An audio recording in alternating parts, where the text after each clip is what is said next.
Hello and welcome to the latest edition of the Talking City podcast with myself, Alex James, and City writer Tyrone Marshall. And we've got a bit of a different feel to, well, it doesn't look different at the moment, but trust me, it will be different shortly because Tyrone's been talking Jack Grealish ahead of not the return, technically, I guess. But Theoretical return. I don't know if it'll be there or not. The game against Everton on Saturday. We've sought some insight from one of our sister titles, the Liverpool Echo, and Chris Beasley, who covers Everton over there. So we'll come to that shortly. Before that, let's just get the quick word in from our sponsors, NordVPN. So to get the best discount off your NordVPN plan, go to nordvpn.com/talkingcity. Our link will also give you 4 extra months on the 2-year plan. There's no risk with Nord's 30-day money-back guarantee.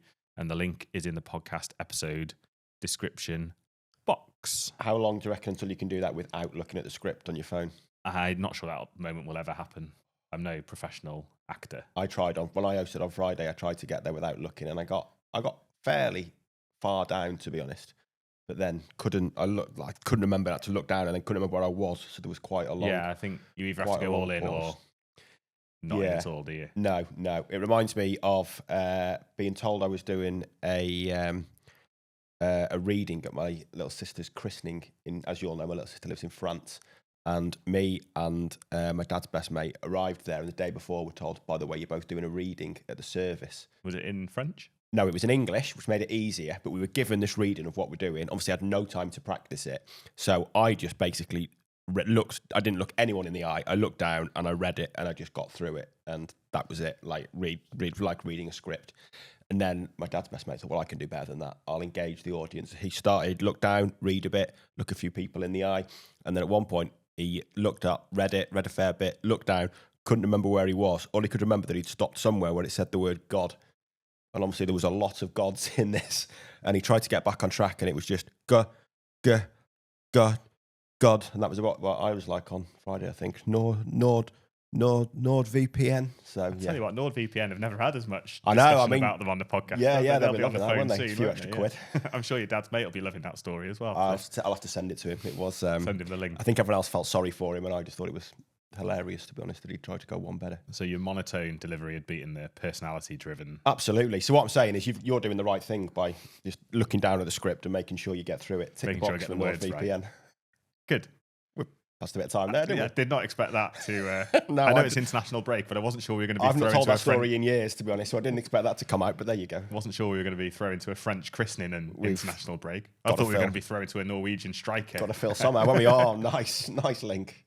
Obviously we'll come on to your chat with Chris Beasley over at the Liverpool Echo about Jack Grealish shortly, but we should probably talk Haaland because Haaland keeps scoring hat-tricks on international duty. I've lost track now of how many goals that is in how many games for club and country, but it's more than most get in a season, and we're 21 in 12, I think. And we're 2 weeks into October, and he scored 21 goals. Utterly ridiculous. Yeah. He's in the form of his life. I know you did a big sort of look at Haaland and Donnarumma with Sai on Friday's episode, so if you haven't seen that, go and check that out as well. Well worth a watch and a listen. And he's also returned to City in advance of Norway's friendly with New Zealand this week, which... Bit of a shame, because I'd have liked to see what he could have done to New Zealand. But obviously it's great for City. Hugely disrespectful to the World Cup qualifiers. Well, true, I mean, they face a lot of tough competition, don't they, from New Caledonia and all of them lot down there. Disrespectful to the whole continent now. It's going well, isn't it? But yeah, amazing. I mean, Haaland's got 12 goals in 6 games in World Cup qualifying. He scored in all 6 games. It is absolutely incredible. He missed 2 penalties as well in that game. Technically, I guess. Yeah. Do you miss 2 penalties when it's the same penalty twice? I think you probably do, don't you? Because if he'd have scored the first one, it would have counted. Yeah, but if he scored the first one, he wouldn't have had a second penalty. No, he wouldn't, but he did. He didn't score it. So I think you say he missed 2 penalties, even if it was the same penalty. I'm not sure I agree with that. Twice, do you not? Well, we'll put that one out to a public vote, maybe. But they won 5-0. He scored a hat-trick, so not exactly any damage done. I mean, his record is incredible. And great for Norway. I wrote a piece on Sunday about how Norway and Italy had both won. Like I say, Norway have got a friendly this week. Italy are playing... Estonia? No, they played Estonia. They might be playing Israel, I think, at home. And then they've got Moldova away. And then the final group game is Italy-Norway in the San Siro, which is obviously going to be a hell of a game because Norway's penultimate game is Estonia at home, I think, which should be pretty routine for them, shouldn't it? But they've had this like golden generation, which you have to call it that, don't you? Like Haaland and Sorloth, Odegaard. Yeah. Like some incredible players, but they've fluffed their lines in qualification so much. Like they lost to Scotland in Euro 2024 qualifying, drew 3-3 in Norway with Scotland. Whereas this year they had that big win against Italy, but they've been perfect ever since as well. And not just perfect, like they're 19 goals ahead in goal difference. And it goes down to goal difference. So if they beat Estonia and then Italy beat Israel and Moldova, Italy would be 3 points behind going into that game in the San Siro. But obviously Italy are going to have to absolutely annihilate someone. I guess if it was within sort of 6 goals going into the San Siro, they could win 3-0. And that would be a possibility to make it interesting. But yeah, it does feel like Haaland's going to the World Cup. Haaland's going to go into the World Cup. And I was thinking the other day about like to win. So I think he's second favourite, maybe second or third favourite for the Ballon d'Or at the moment, which is obviously very, very early days. But they always say like in an international tournament year, you've got to pretty much win the World Cup or something, go very close, haven't you, to achieve that. I mean, I'm not sure Norway are going to win the World Cup, but if he scores 16 goals or something ridiculous in qualifying, and maybe they go out in the last 16 and he gets a few in America, or they get to the quarterfinals, but he plunders. That's a proper journalism word. Yeah, I would never say that in the pub. No one uses that in everyday life. I don't know why. I don't think I've ever said it before. I've just written it. If he scores like 50 goals for City this season, and like I say, gets Norway to the quarterfinals, I don't know, maybe that would put him in. You couldn't rule Norway out of doing, they've got the world's best striker. Well. Yeah, they've got the world's best striker. They've got Sorloth as well, who plays for Atletico Madrid, who's a good striker. And Odegaard. They've obviously got Odegaard. They've got Oscar Bob. They've got that Ryerson. I think they've got other players at decent European clubs, haven't they? So, yeah, get a good draw. Like I said, they've got to finish the job first. But yeah, that Italy-Norway game is obviously going to be huge. It's going to be huge for City as well, isn't it? Donnarumma versus Haaland again. Yeah. And as much as we're like, there's kind of pressure on Norway to get this golden generation to a tournament, like Donnarumma's never been to a World Cup. No, that's mad, isn't it? Which is incredible, isn't it? And now you've got the possibility of Italy missing needing 3 in playoffs a row, again. Have we missed the last 2? And the playoffs are a single leg semi-final and a single leg final. Like they lost to North Macedonia, didn't they, in the playoffs, I think, for the last World Cup. So, I mean, if they go to a World Cup, if they go to a playoff round again in March, it's going to be like national crisis, isn't it, watching Italy in those 2 games, I imagine, which could be pretty entertaining, depending on who they get. Could be Italy-Wales. It'd be incredible if Italy missed 3 World Cups in a row. When especially when the World Cup's been expanded to allow loads of extra teams in. Yeah. I don't know how many extra teams Europe have got. Yeah, no, not loads, but enough. And they've won the Euros in that time period as well. It would be staggering if they missed 3 in a row. It would mean Donnarumma would be 31 before he could possibly get to a World Cup. I mean, that is absolutely for someone who started playing for AC Milan when he was 16. So yeah, I guess the ideal hope is that. Would you rather miss 3 World Cups and win the Euros than just qualify and not win a tournament? Oh, I don't know. Maybe, I guess. Maybe. But you never know. I mean, they could have, as mad as it sounds, given they didn't qualify, they could have won one of those World Cups, I guess. Yeah, if they're good enough to win the Euros, you're, in theory, good enough to win the World Cup either side, aren't you? As long as you get there. Yeah. You've got to be in it to win it. You have got to be in it to win it. Yeah, definitely. But also, and just briefly on Haaland, we feel like we've done 7 minutes on Norway there, remarkably, but Haaland been back at City a couple of days early obviously takes out any chance of picking up a knock or an injury in a meaningless friendly and allows him either a couple of days rest or a couple of days light training at City. Can only be a good thing for City. Yeah, absolutely. I imagine he'll have a bit of both really. I mean, the Norway game is Tuesday night. Obviously, he was released after the game on Saturday, so he'll probably get a bit of both, 2 or 3 days rest now, a couple of days rest, and then back in at City ahead of schedule, ahead of international teammates, and raring to go against Everton. And I guess the Oscar Bob's still in the squad, and the other plus point is that it seems Sverre Naipan has been called up. He was training with the senior team on Sunday. They didn't make it entirely clear if that was like a permanent call up to the squad, but they have So they've released 5 players, I think it is, along with, including Haaland. I think they've let 5 players go back. Ones who are, I think, playing in European competition, basically, you've got a lot of games.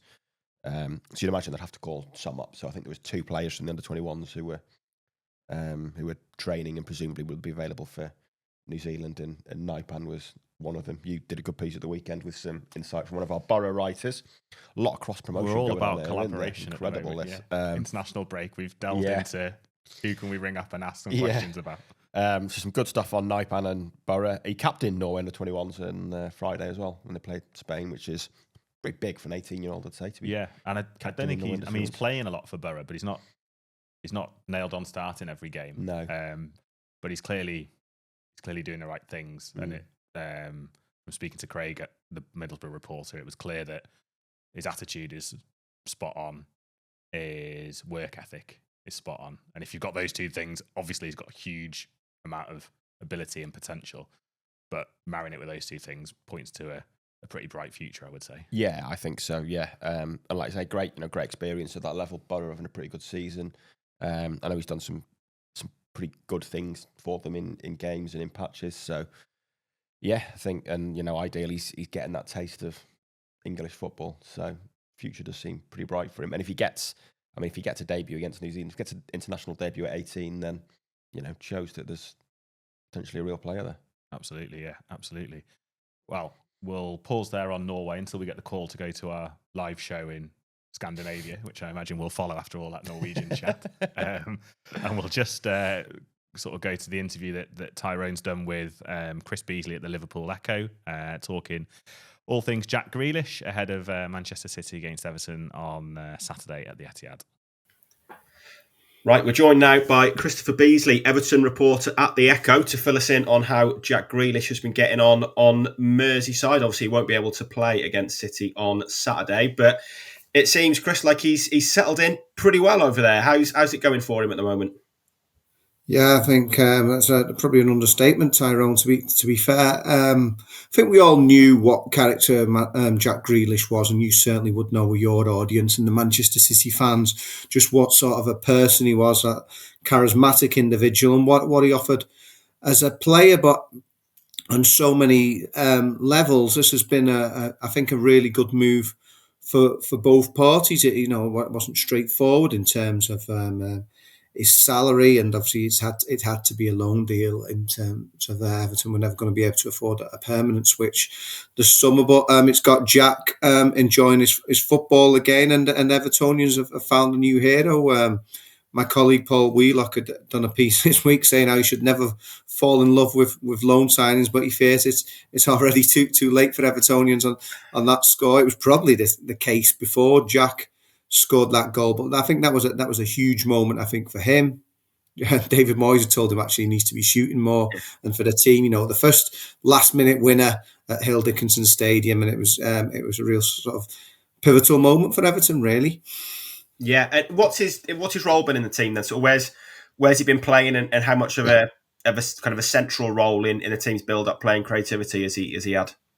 Yeah, he's been strictly a left winger as we kind of know him in the orthodox role. I know he can play as the 10, but he's been predominantly just on that left wing. I mean, the first month of the season, of course, he got Premier League Player of the Month for the first time in his career. In the week of his 30th birthday, 4 assists from his first 2 starts. But then I think when they came back, the teams in September after that first break, they were obviously getting wise to everybody has known what Jack Grealish is about for a long time. But I think after what happened in his first few games for Everton, the opponents were thinking, well, if you stop Grealish, stop Everton having 2, sometimes 3 men on him. So he's been getting a lot of the ball, as you'd imagine, and so it's all going through him. But David Moyes has tried to take that on a little bit. He's never been prolific. I think he got the 10 goals in all comps once for Villa. I think it was that the year before he came to City, perhaps, and he just felt that he could add that to his game. He'd perhaps been overplaying it just a touch at times, and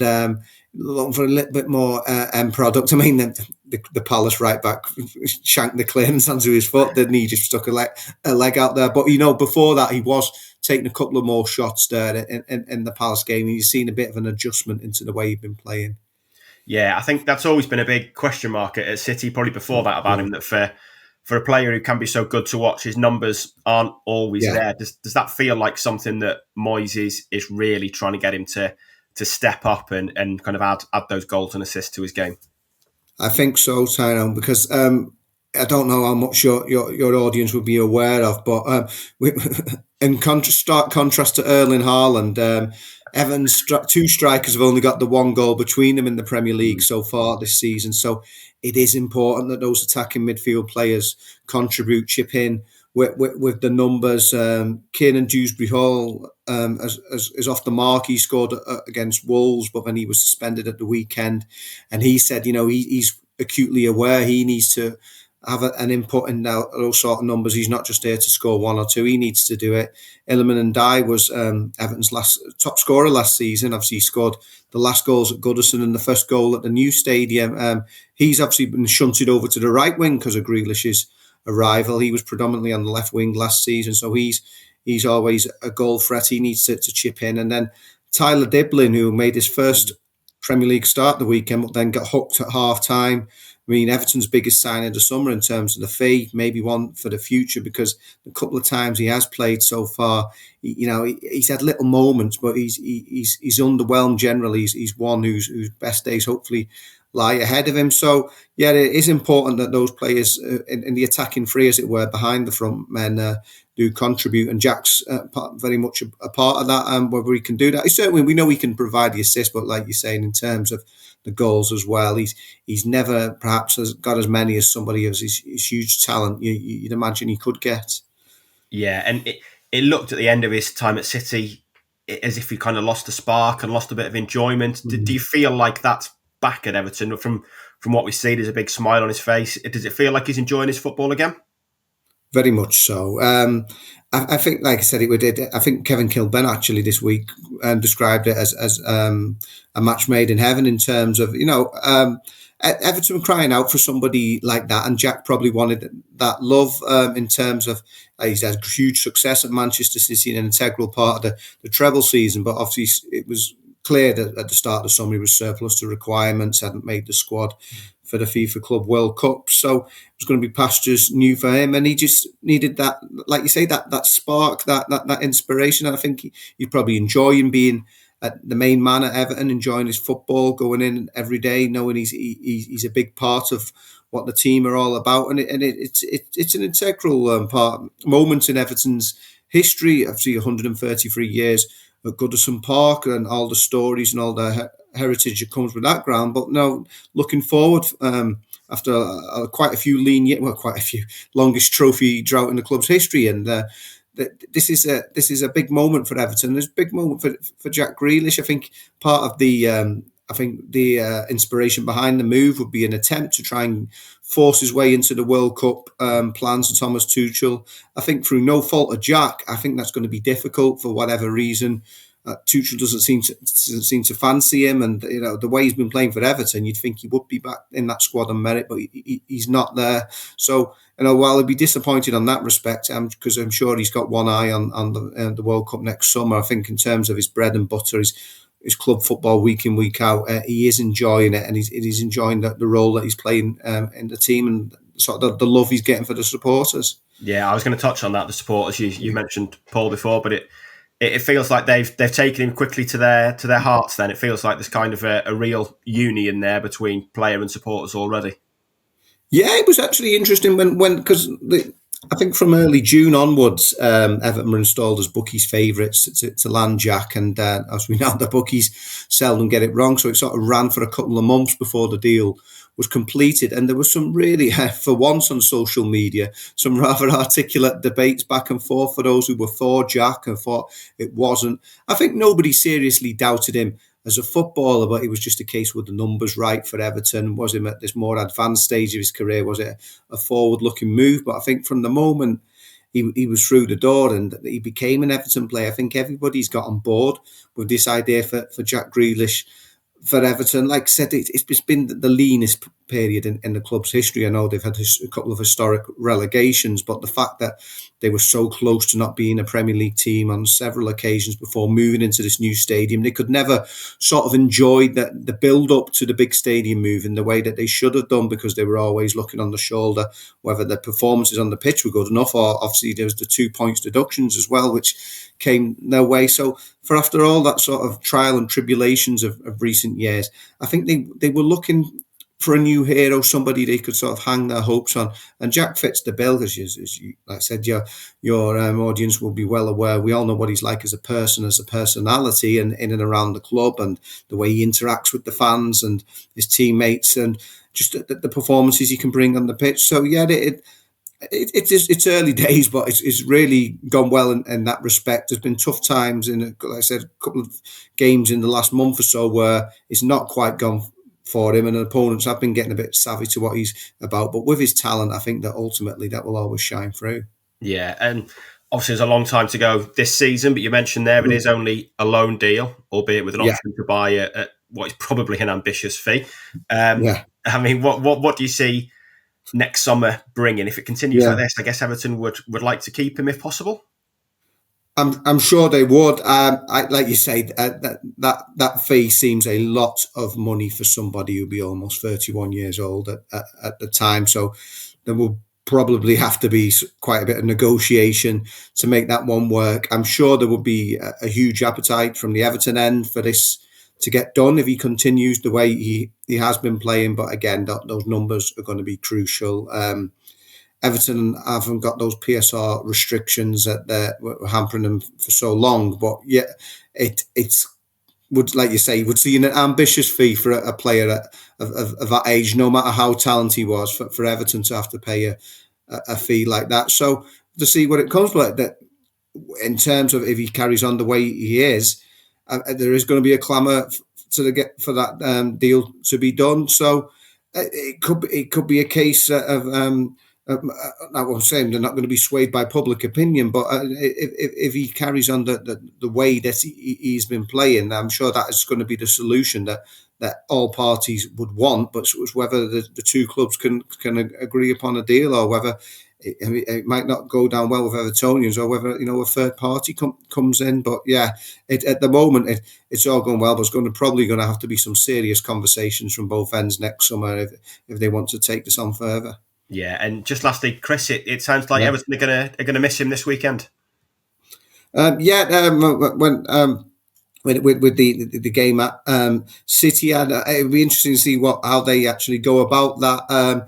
What I would imagine is that Kieran Dewsbury-Hall would come in, and then it's a case of who occupies the wide positions, and I could move back over to the left, or given that the way Charlie Alcaraz did well when he came on in the second half, he's an option to play there with Ndiaye staying on the right, because like I said, Tyler Diblin was quiet in his 45 minutes. So they do have options in those areas now, a lot more than they had last season. But yeah, I'm sure Jack could be a big miss, and given that he obviously can't play against his parent club.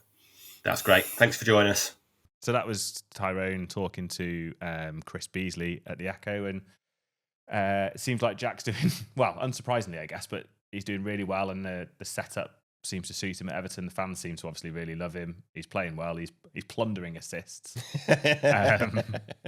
and this makes it sound a bit not disrespectful, but is the big fish in the small pond sort of situation a little bit, maybe, where he's done the team talk for them. Moisey's going to have that on the dressing room. Well, you know what I mean, though, where he's come in and he's been allowed to express himself. He's been allowed to be the main man a little bit, and he knows he's going to play every week pretty much, which obviously is not the case at City with the sort of plethora of talent City have got.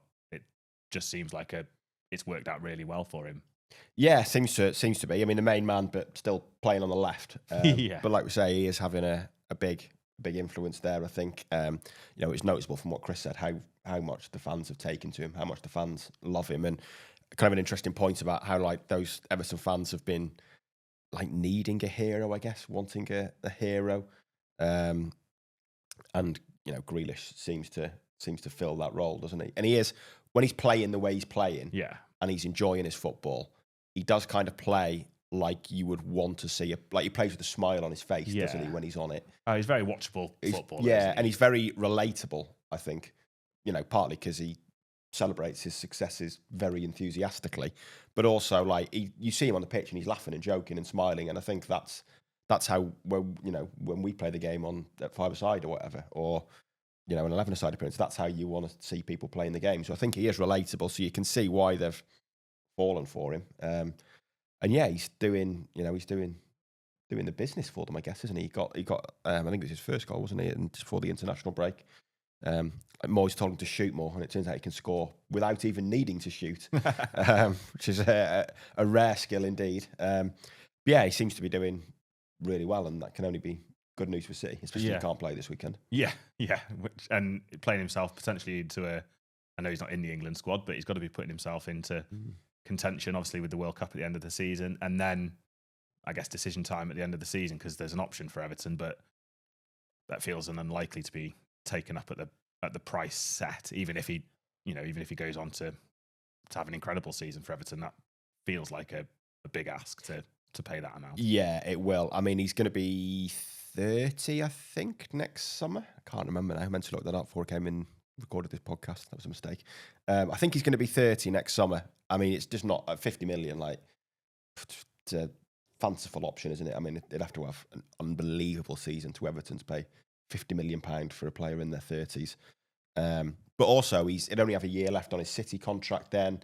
I did last week the classic PSR thing. I mean, PSR is not a concern for City because they've got such high revenues and such a good business model of selling academy graduates. But essentially, you look at amortisation now, and City signed him on a 6-year contract at 100 million. So next year, I think his book value would be 16.6 million for the last year of his contract. So if City sold him for 20, that would go down as an accounting profit. Like in next year's accounts, that would go down as a £3.4 million profit or whatever. And it certainly feels like that sort of fee, if he continues at this level, is probably attainable. Yeah, it does feel like there's a deal to be done. I think. And maybe even not Everton. Maybe someone else will come in for him if he continues to play this well. I think it's pretty unlikely he comes back to City and gets another contract and makes a success at City. Now it kind of feels like it does feel the end of the road. It feels like the end of the road. It feels like he's moved on, and probably the team have moved on. But it is great to see him doing well. And like I say, if he continues this all season, then I think there's certainly a decent deal to be done there for City next year. The end of the road for Grealish at City, and the end of the road for us at this week's Talking City podcast. I think that's permanently then. Well, not yet.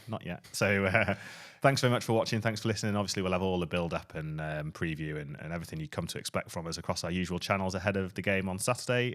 So we'll catch you all soon.